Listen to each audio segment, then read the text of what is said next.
Welcome back, everybody. This is JenSandwiches, here to take another bite out of Zombie Exodus Safe Haven. Last time, a lot of stuff happened, but the most important thing happened was I let Jillian and Lyle into my house, and I know nothing about them. I'm very smart.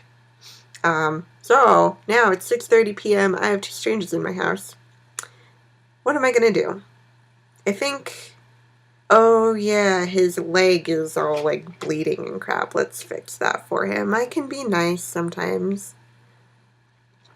Lyle, maybe we should take care of that cut, you say. That would be great. You lead Lyle to the kitchen. He takes your arm and holds on tight, and as you pass the couch, he lays his cane down. Again, let me just say that I appreciate your kindness. Everyone seems to have lost their common decency in this outbreak mess. Lyle pats your hand. You sit him on a kitchen chair and help slip off his sneaker. He rolls up the left leg of his pants, and sure enough, there's an inch-long gash across his ankle. You open the first aid kit, remove the antibacterial spray, and clean the gash. Is it deep? He asks, turning his leg. Don't move, please, you say as you apply some wound-healing ointment. Not too deep. Was it a knife? You inspect the wound carefully. It looks clean and smooth, as if care was taken to make the cut. I caught my leg against the bumper of a car. Jillian said it was jagged and bent. Just hope it doesn't get infected. You should be fine. I cleaned it real well, you say, and apply the gauze. Can you believe what's going on out there? Lyle asks. Infected running around, military moving in to keep the peace. Do you have any way to protect yourself? I don't know if I should tell them that I have weapons because I still don't really trust these people. I don't need a weapon, I have my fists. I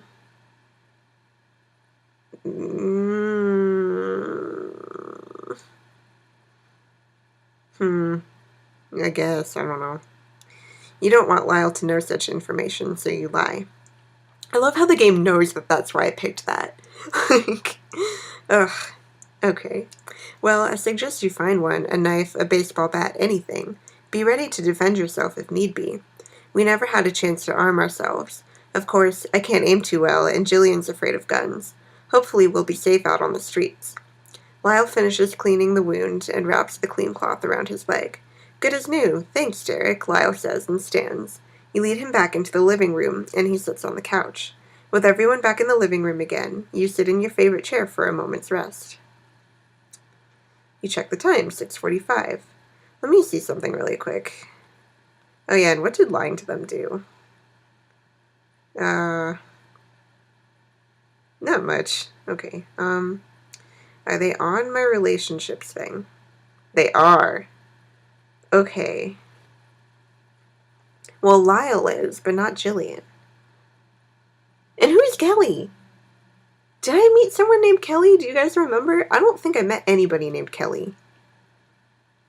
I know Sean and Parker are my neighbors. And Jamie is my big, burly, scary-looking friend, but really nice. Who knows a lot about the apocalypse. But who is Kelly? I don't know. Okay, well, let's kick them out. I want to talk to them. If I can speak with them. Yeah. I want to kind of see what they're like. Because maybe I can keep them with me and they can help me. I don't know. I want to know a bit more about the two of you. For starters, what are you doing outside during the quarantine? Lyle places his hand on the wall and leans into it. He lifts his opposite foot off the floor. Jillian and I were out visiting family when the outbreak occurred. Her aunt. On my mother's side, Jillian interrupts. Right, I'm her father's father.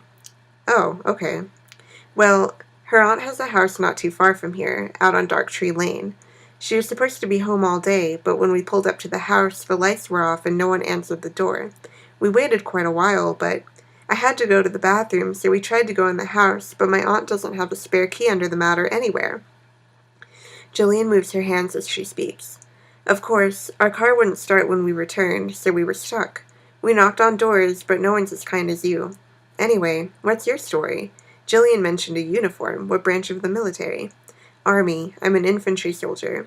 Well, thank you for your service. I feel safe being here, Lyle says. Before I lost my sight, I was a grade school teacher. In fact, I was runner-up for the National Teacher of the Year award. Lyle adjusts his sunglasses, and you read a mixture of pride and disappointment on his face. I graduated from Colorado Valley Prep 3 years ago, Jillian states. The prep, as people call Colorado Valley Prep School, costs more per semester than a year at most colleges. I never really fit in there, though. Trust fund kids. My parents actually worked. Derek, we're so happy you provided your home as a safe haven, Lyle says in a serious tone. It might be too dangerous for us to travel back to our car tonight, but as soon as the curfew is lifted in the morning, we'll head out. A sudden, aggressive, shrill scream rises outside your home. Everyone inside cranes their neck to listen, and again the scream comes, this time sharper and piercing, and joined by the noise of others, like a pack of starving animals. Once the screeching sound crescendos, footsteps burst across the lawn outside your home and fade into silence as quickly as they came. Jillian sits on the floor and runs her hands through her hair nervously. Lyle leans back on the sofa, breathing fast and gently rocking. With that excitement over, and now that you know more about the two strangers, you think of the next way to spend your time in the outbreak. Okay, well, I still don't completely trust them, but it's kind of nice to have company, 1. And 2, they don't seem that bad. I know that in this game anything can happen, though, but I think I'm going to keep them here a little while longer. Why kick them out when they haven't actually done anything, right? Let's get more water, because I don't really think I should be going back outside at this point. You head to the bathroom on the 2nd floor and turn on the faucet in the tub. Warm water still flows in a trickle, and you stopper the drain so the tub fills. You do the same to the sink, then collect some empty bottles and fill them up, collecting 2 bottles of water. You head back downstairs and plan to check later to turn off the water once both the sink and tub have filled. Okay. So now, let's see. I'm sure if I cooked food for them, they would like that. My humanity is only 66%. I'm a terrible human being. Oh my gosh, okay. Oh, Lyle doesn't like me as much anymore. He was my friend, but now he's not. Let's see. Let's eat. I'll be nice this one time. Lyle, Jillian, you must be hungry. Yes, very, Jillian answers. I'm starving, Lyle says. You head into the kitchen and look through the refrigerator. You make them a... how much food do I have? Let's see. Review inventory. Food, 19. Which water do I have? I have a shit ton of water, though. Well, I'll do normal. They've been out all day, but you're not sure how you'll get more food once you run out. Being neighborly is one thing, but overindulging your guests is foolish. Jillian leads Lyle into the kitchen and sits him at the table. Thank you for inviting us to eat with you, she says. Yes, we are in your debt, Lyle says, and glides his hands around the table until he bumps the silverware. So, Derek, Lyle says as you serve his plate, what are your plans for dealing with this mess called the outbreak? Out tomorrow and see what's going on in the area. Nah. Stay here while it's safe and move on when I need more supplies to live. I guess that's my plan? I don't know. That sounds reasonable, Lyle says as he takes a bite of food. Me and Jillian are heading back home and bunkering down until this thing blows over. I'm not sure when we'll leave, but tomorrow might be a good time to check out our car and grab the supplies we left there.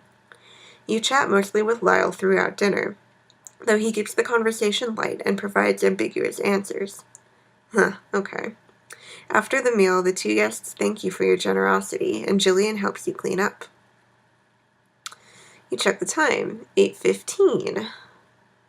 Next, let's watch the TV.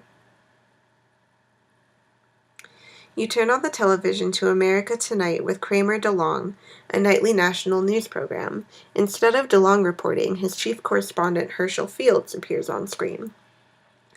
The Zeta virus is spreading at an alarming rate throughout the country, across borders, and countries around the world. Top scientists see no early treatments or vaccines, and with the rate of infection, they are advising everyone to stay indoors and away from any chance of contact with others. In addition, conserve water and food and turn off non-essential items that use electricity. We're also receiving reports of widespread looting across most major U.S. cities as civil unrest takes over. In New York City, an initial effort to distribute supplies to needy citizens disintegrated into chaos. Law enforcement had to step in when emergency workers were faced with a crowd turned violent. The coverage changes to a video of the iconic New York area and thousands of people running, breaking through store windows, setting fire to emergency vehicles, and fighting. Stores along Times Square were looted, and even police officers and firefighters joined the looters in stealing provisions. One New York City officer who remained anonymous told our reporter, "It's complete anarchy. We haven't received any direction from our commanders for hours. If we try to stop the rioting and looting, we're risking our own lives. Now we're taking what we can and heading home to be with our families." Damn. So much for help. You watch the coverage for a half an hour, but then the TV and all the lights in the house flicker and turn off. A moment later, the lights come back on, and the TV set hums with power. You turn it off, having heard enough. Check the time, 8:45 p.m. Well.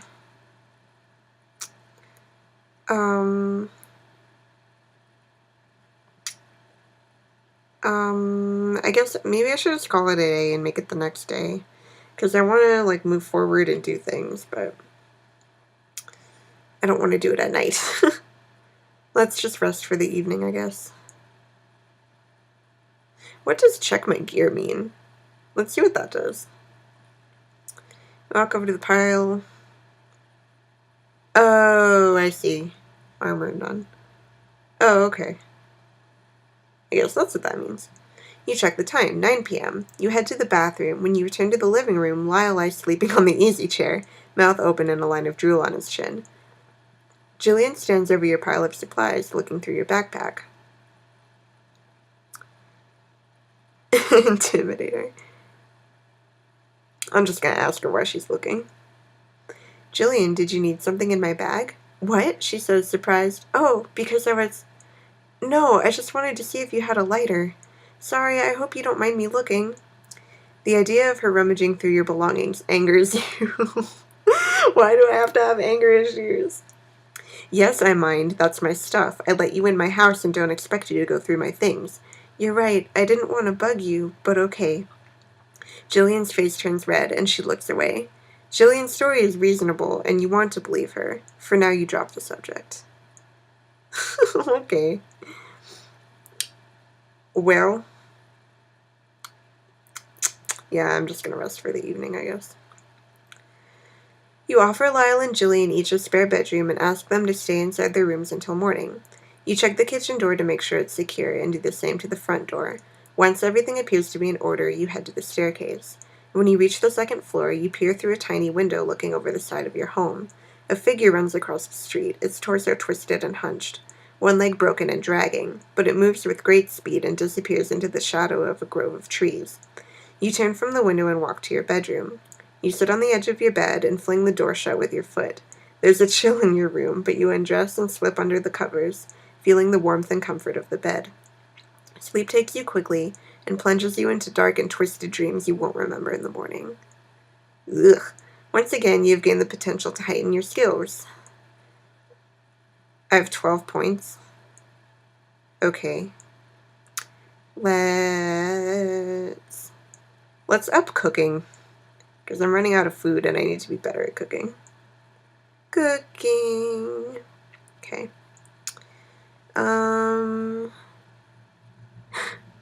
And maybe empathy because I'm an angry person. Yeah. Okay. That helps. And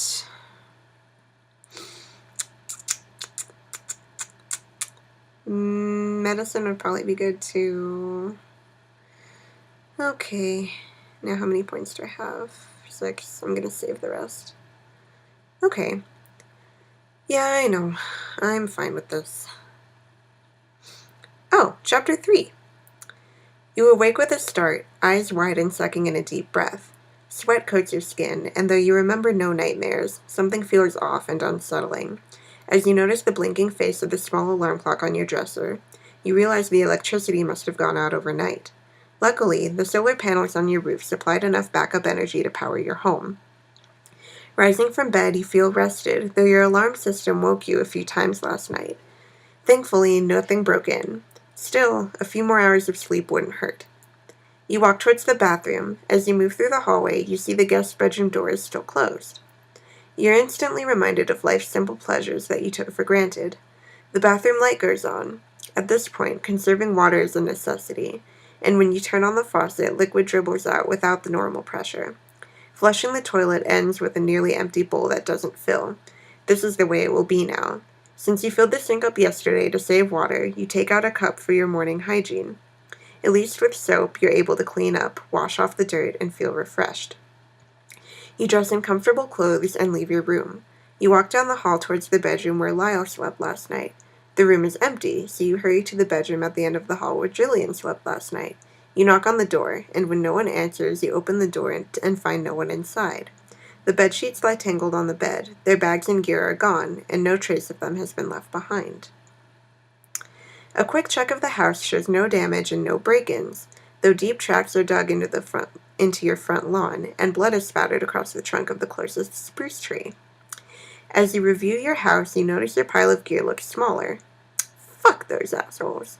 You search the area around the pile and inventory all the items. You're missing some linens, a backpack, 5 painkillers, 2 blankets, 2 bottles of alcohol, and half your food and water. Left in the pile sits a note in neat, flowing handwriting. Dearest Derek, sorry we couldn't stay any longer, but we have other places to be and people to meet. We appreciate your hospitality. Had you been awake when we left, I'm sure you would have suggested we take a few things for the road. We helped ourselves. Thanks and good luck. Kindest regards, Jillian. Fuck you. Well, it's done, and now we know what happens when you let them in your house.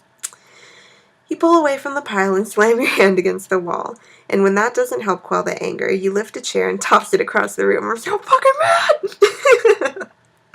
Still the anger fumes, and you lash out and kick the desk and the couch and keep hammering until your instep hits a piece of hard wood, and pain explodes in your foot.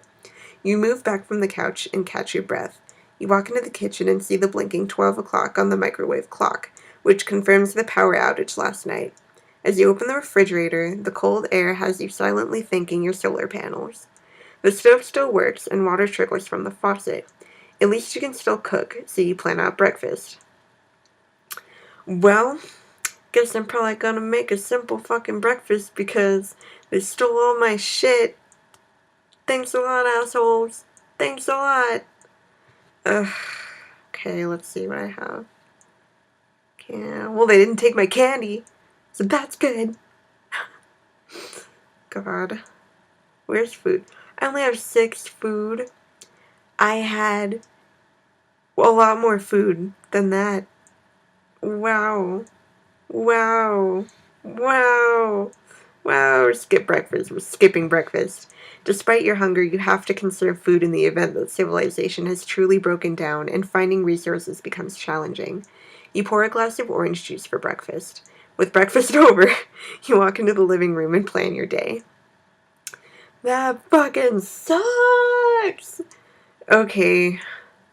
Well, I don't really have time to do anything else right now, so I'm gonna call it. Yeah, I guess now we know what happens when you let strangers into your house. Don't let strangers into your house, everybody. Okay. Anyway, thanks for sticking with me. We'll get back to it in the next one. Bye.